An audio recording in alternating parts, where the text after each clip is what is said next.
Zawadi always believed she had the perfect life, a loving husband, a beautiful home, and a peaceful routine. To the outside world, everything looked perfect, and for a long time she believed it too. But little things started to change. Moses began coming home late, giving vague excuses. Some nights he didn't come home at all. There was that one time she found lipstick on his collar, not her shade. Another time, he whispered on the phone and hung up the moment she walked in. At first, her heart shattered a little with every new sign. But Zawadi didn't cry. She didn't scream. She didn't confront him. She just watched, listened, took notes. Every lie, every strange phone number, every receipt left in his pockets. She recorded everything. She made copies, took photos, saved screenshots. While he thought she was clueless, she was building a quiet case. People often think silence means weakness, that if someone doesn't fight back, they've given up. But Zawadi's silence wasn't surrender, it was preparation. She smiled when he lied. She kissed him goodnight after his late arrival. But behind those calm eyes, a storm was forming, a smart, calculated storm. She knew the truth hurt, but she also knew that reacting in anger would only give him more power. So, she chose a different path, quiet strength. In that silence, she found clarity. And in that clarity, she began to plan. Because sometimes the strongest scream is the one that says nothing at all. Moses didn't even try to hide Shiru. He took her out like she was his wife, holding her hand in restaurants, dancing with her at weddings, smiling in selfies posted online. Everyone saw it. Friends, family, even strangers. And worst of all, so did Zawadi. She watched her husband laugh with another woman while acting like his real wife didn't exist. He treated Zawadi like she was invisible, like dust he could brush off his shoulder. At first, it felt like being punched in the stomach every day. The betrayal burned deep, but Zawadi didn't scream. She didn't confront him. She didn't ask questions she already knew the answers to. She just watched, quietly, carefully. Every time he left the house, she followed, not in a dramatic way, just a shadow, unseen, unnoticed. She saw the hotel rooms. She watched them shop for gifts together. She sat 2 tables away in a cafe once, hearing Shiru call him my king. Zawadi took pictures, saved receipts, recorded conversations when she could.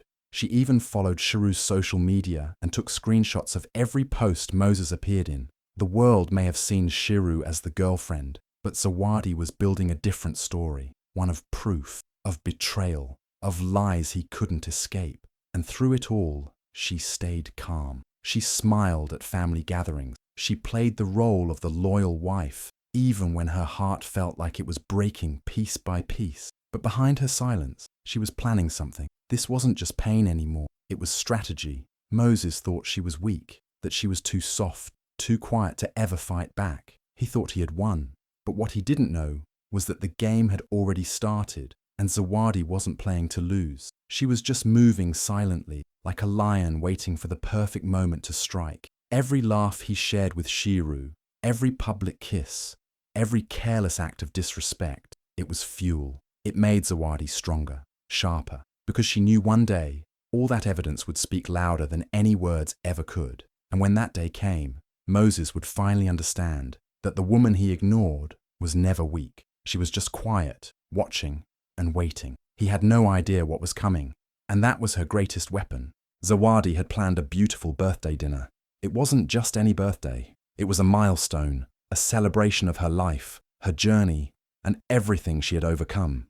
She booked a lovely venue, invited close friends and family, dressed in her favorite gown, and even wore the perfume Moses once said he loved on her. She waited, watching the clock, hoping maybe, just maybe, he would show up on time, just for her. But 2 hours passed. The food had gone cold. Guests had started to whisper. Zawadi kept smiling, pretending everything was okay. Her phone stayed silent. No message, no apology, just silence. Then, finally, the doors opened. Moses walked in, and right beside him was Shiru, dressed like it was her own party, holding his arm like she belonged there. The room went quiet. You could feel the tension in the air. People turned and stared. Some guests gasped. Others looked away, unsure of what to do or say. It was more than disrespect. It was a slap in the face. But Zawadi didn't cry. She didn't shout. She didn't storm out. Instead, she stood up, calmly, with grace. She lifted her glass, smiled at the room, and said, "Thank you all for coming tonight. This birthday is special, not because of who's here, but because of what I've learned. Sometimes life gives you painful gifts, and today I've unwrapped one in front of all of you." Everyone went silent. She continued, "This moment may look like the end of something, but for me, it's the start of something powerful. So let's raise a glass, not to lies, not to betrayal, but to truth, to clarity, and to finding the strength to walk away with dignity." People slowly began to clap. Some looked at Moses with disgust. Others looked at Zawadi with admiration. Shiru stood frozen, unsure if she should sit or leave. Moses looked stunned, like he never expected Zawadi to take control of the room like that. But Zawadi wasn't thinking about them anymore. She had said her piece. She had owned her pain, and she had turned it into power, right there, in front of everyone. Later that night, as she stood alone on the balcony, she didn't feel broken. She felt free, because now she had nothing left to pretend about. No more waiting, no more hoping. The mask was off, and so was the weight she had carried for so long. That night, Moses brought betrayal to her birthday, but Zawadi gave herself a gift even better, the gift of letting go. And that smile she wore, it wasn't fake. It was the beginning of something unstoppable. While Moses was out flaunting his affair, acting like the king of drama with Shiru on his arm, Zawadi was busy doing something far more powerful. She was rewriting the future, not with words, not with arguments, but with quiet moves that spoke louder than any fight ever could. She didn't yell, she didn't beg, she didn't even ask him why, because deep down, she already knew the truth. And instead of wasting time trying to fix what was already broken, she focused on protecting herself, silently and smartly. One morning, after Moses had stormed out for another business meeting that didn't smell like business at all, Zawadi pulled out every file, every document they had ever signed together: marriage certificate, business agreements, house deeds, loan papers. She looked through them like a woman on a mission, because she was. Bit by bit, she started shifting everything. She changed the names on the property documents, transferring ownership of the house solely into her name. The business shares? She had already anticipated the storm months ago and had quietly arranged for legal papers that gave her full control. Moses had signed them without reading, distracted, as always, too confident that she'd never act without his approval. Then came the accounts, the joint bank accounts that once held their savings. Zawadi moved the money into a private account, one he didn't even know existed. She changed the passwords, updated the security questions, and made sure every trace of access was cut off from him. It wasn't done overnight. It took patience, planning, and endless quiet nights where she stayed up late reading legal websites, talking to lawyers in secret, and double-checking every step. But she did it. Every document, every signature, every safeguard was locked in place, all without Moses noticing a thing. While he paraded around town, laughing with Shiru, Zawadi was turning their empire into hers. And she did it with such calm that even the lawyer handling the paperwork once asked, "Are you sure you're okay?" She smiled and said, "I'm not okay, but I will be." Moses thought she was sitting at home, crying in silence. What he didn't know was that her silence was her shield and her weapon. By the time he would realize what she'd done, it would be too late. Zawadi didn't just protect herself, she outsmarted him. She didn't throw plates or chase after him in the streets. She didn't post angry rants online. She just signed the right papers, at the right time, in the right way. And when it was all done, she sat back in her chair, took a deep breath, and smiled to herself, not because she had won, but because she had chosen herself, with grace, with power, and without saying a single word. For months, Zawadi stayed quiet. While Moses lied to her face and walked around with Shiru like he had nothing to lose, she stayed calm. She didn't argue. She didn't cause a scene. But behind her soft smile was a heart that had been broken too many times, and a mind that was working smarter than anyone could imagine. She had collected everything: videos, photos, voice recordings. Every time he thought he was being slick, she was one step ahead. And the final piece? A clear video of Moses and Shiru entering a hotel, holding hands, kissing, laughing like teenagers. He had no idea there were cameras. He never even imagined Zawadi would ever use them, but she had it. and she knew exactly when to release it. She didn't just post it randomly. Zawadi waited for the perfect moment. Moses had just spoken at a business conference, bragging about being a family man, talking about loyalty and respect. That same night, the video went live.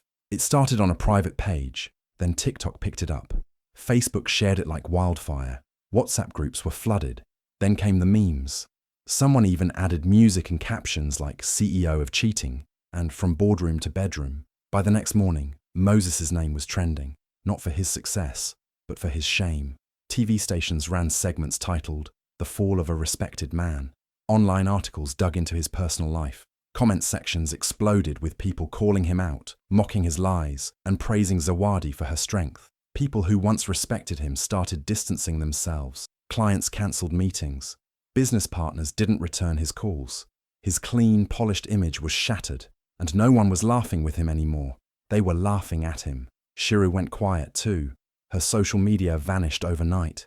She was no longer the proud girlfriend. She had become part of the scandal, and the spotlight was too hot for her to handle. And through all this chaos, Zawadi said nothing. She didn't comment. She didn't explain. She didn't even post. She just watched the truth do what it always does, rise to the surface. What made it more powerful wasn't just the video, it was the silence that followed. Moses had once laughed at Zawadi's quiet ways, calling her too soft, saying she wouldn't survive without him. But now, the whole world was watching, as the same silence he mocked became the thing that destroyed him. He thought he was untouchable. He thought no one would ever see the real him. But now, everyone had. And Zawadi, she didn't just expose him, she freed herself. Because sometimes revenge doesn't need shouting or fighting. Sometimes all it takes is the truth and the courage to let it speak for itself. The day Moses received the envelope, he didn't even flinch. He sat back in his chair, tore it open with one hand, and smirked. Finally, he muttered. In his mind, the divorce was nothing more than a formality, a small bump in the road. He had Shiru now. He had his business, his house. His reputation might have taken a hit, but he was still Moses, the man in control, or so he thought. He flipped through the first couple of pages casually, even chuckling at some parts. But then, by page 3, the smile slowly vanished. His hand paused, his eyes widened, and his face, once so smug, began to lose all colour.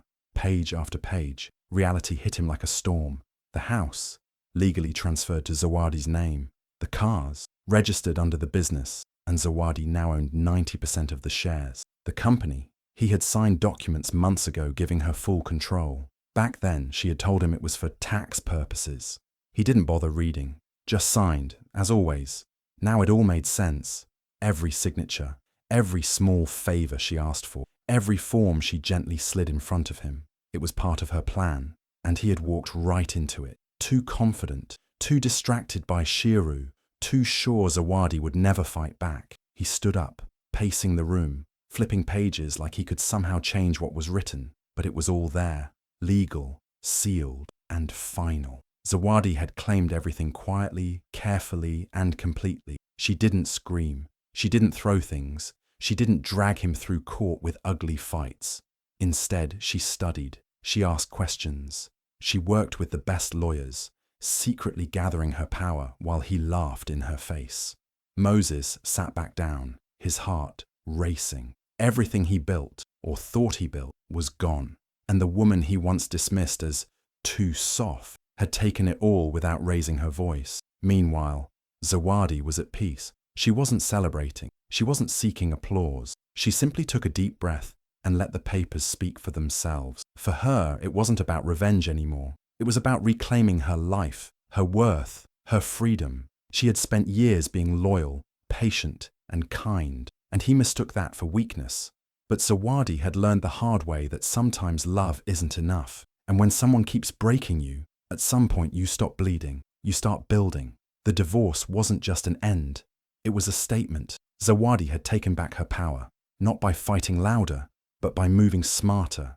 And Moses, he sat in silence, staring at the final page, realizing too late that the woman he thought he could break had outplayed him in every way.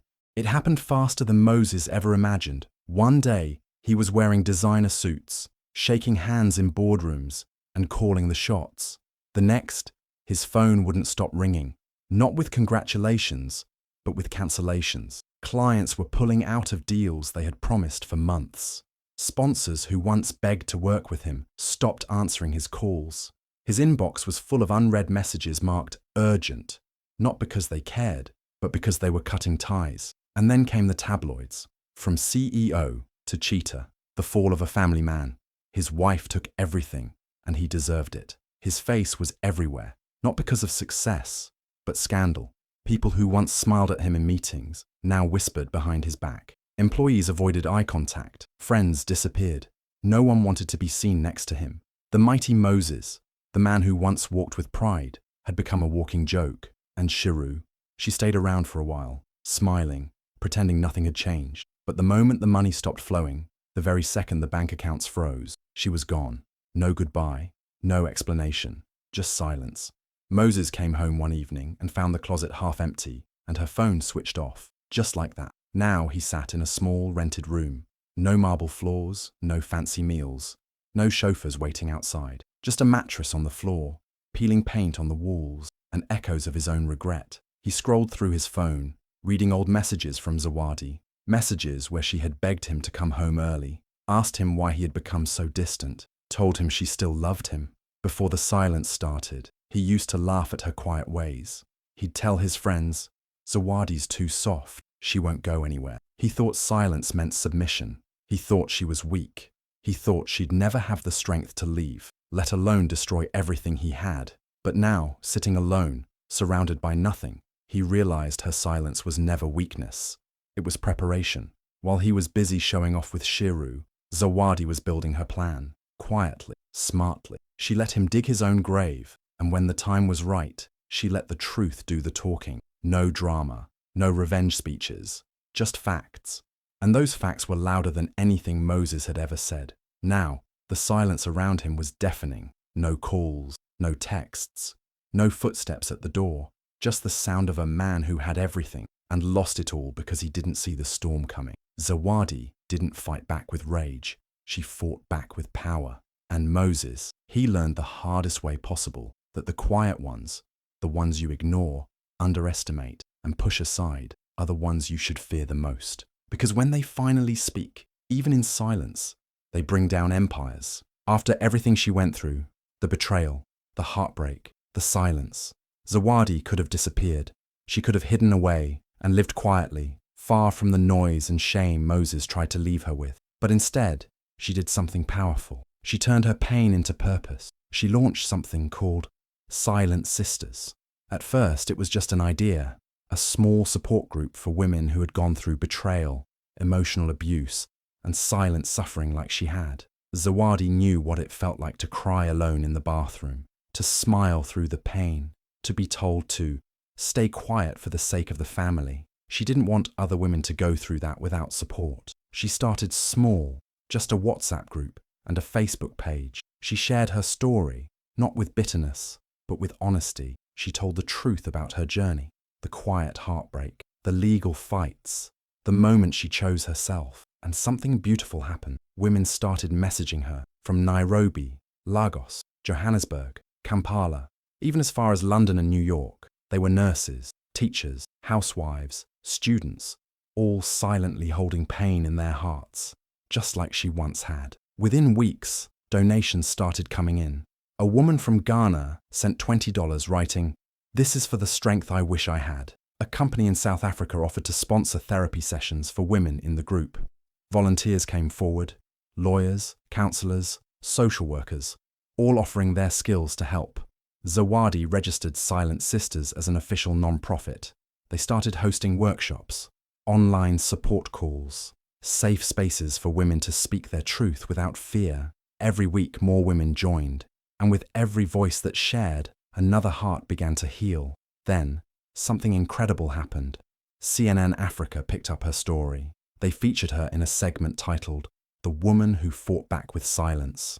The video went viral. Thousands of people watched, commented, and shared it. Suddenly, Zawadi was being invited to speak at women's conferences, empowerment events, even universities. But through it all, she stayed grounded.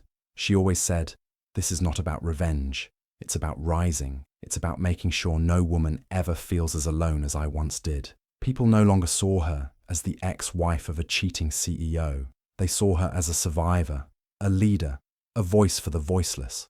Women started saying, if Zawadi can rebuild her life, so can I.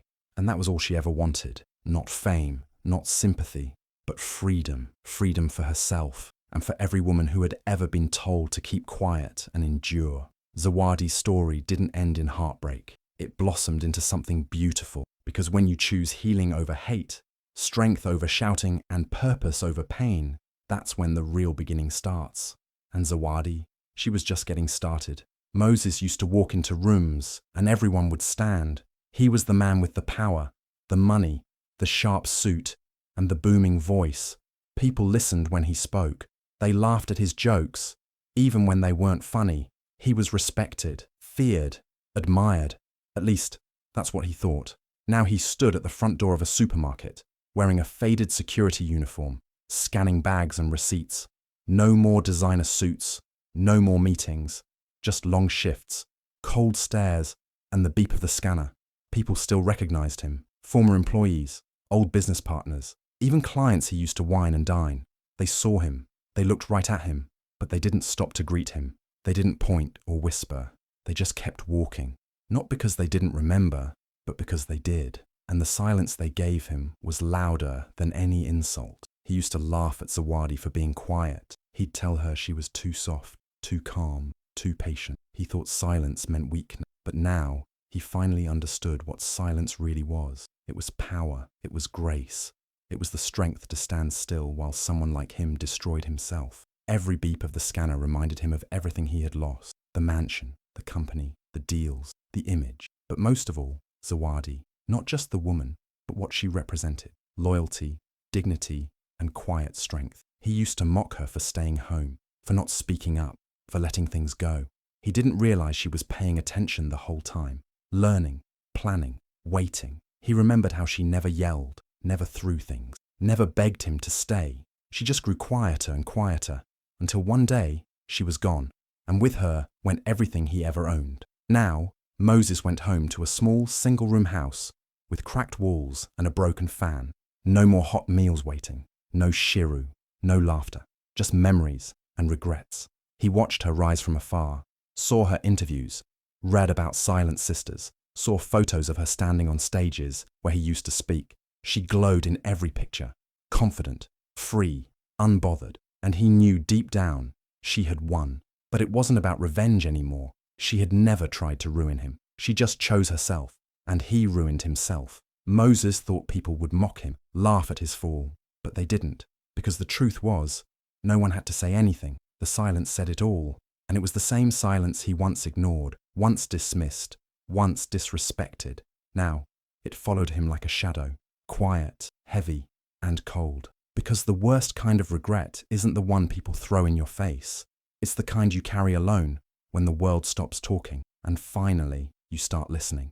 Zawadi stood on the red TEDx stage, the spotlight soft on her face, the room completely silent. Not the kind of silence that feels awkward, but the kind that feels holy. Everyone was listening, really listening.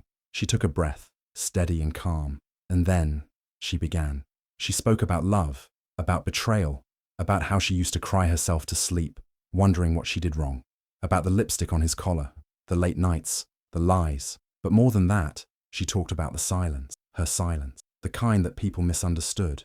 People thought she was weak because she didn't scream, because she didn't post online, because she didn't fight back in public. But she was fighting, just not the way they expected. Zawadi shared how she chose to respond with dignity, how she built her plan, piece by piece, while the world watched her break. She spoke about reclaiming her power, not through revenge, but through action, through strategy, through calm, through grace.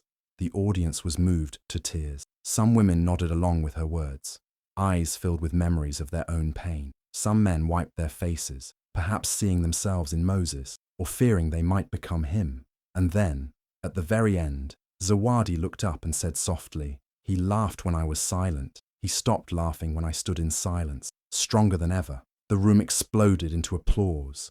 People stood, clapping, crying, cheering. It wasn't just a speech. It was a moment, a truth, a reminder that strength doesn't always roar. Sometimes the most powerful voice is the one that rises in silence. And in that moment, Zawadi didn't just speak. She healed, she inspired, she won.